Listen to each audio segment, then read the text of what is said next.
মতো জায়গায় যদি 2026 সালে বুয়েটের ছাত্ররা বা বুয়েটের গবেষকরা এসে রিক্সা বানায়, আর যেখানে আপনি অ্যারোস্পেসের কথা বলছেন সেটা বিলাসিতা।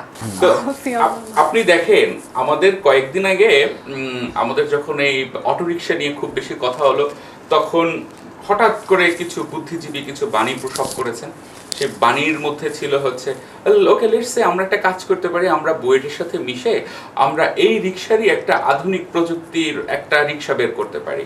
মোটা দাগে এই জিনিসটা সেম, তারা শুধু দুইটা ব্রেক অ্যাড করছে।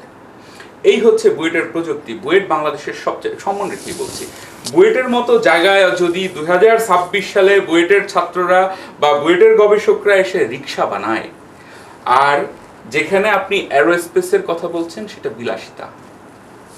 Finally we have a common ground. ঠিক আছে, সেইটা বিলাসিতা। কিন্তু দিন শেষে জনাব পীর তানিম আহমেদ, আপনি নিশ্চয়ই দেখেছেন আজকে ইরান এবং আমেরিকা ইসরায়েলি যে যুদ্ধ, লক্ষ লক্ষ সৈন্যবাহিনী আছে, তারা কিন্তু ব্যবহৃত হচ্ছে না, ব্যবহৃত হচ্ছে প্রযুক্তি, ব্যবহৃত হচ্ছে আইডিয়া, ব্যবহৃত হচ্ছে আপনার এআই।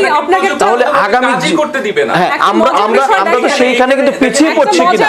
দেখেন সেই ইরান যুদ্ধে মিসাইল গিয়ে পড়ে সৌদিতে, মিসাইল গিয়ে পড়ে ইউএইতে, মারা যায় হচ্ছে ভারতীয় বাংলাদেশি। ব্যাপার কি সেখানে লোকজন নাগরিক কি টার্গেট হচ্ছে না? প্রযুক্তি দিয়েই তো মিসাইল পাঠানো হচ্ছে, প্রযুক্তি দিয়ে অ্যাটাক করা হচ্ছে। লাশের সংখ্যায় আসছে ম্যাক্সিমাম হচ্ছে বাংলাদেশি, ভারতীয়। ব্যাপারটা ডিসইনফরমেশনের কিছু ব্যাপার আছে এখানে। হ্যাঁ না, 6 জন মোটা দাগে 6 জন বাংলাদেশি মারা গিয়েছে, 2 জন মারা গিয়েছে একটা জায়গায়, 2 জনের একজন বাংলাদেশি একজন ইন্ডিয়ান।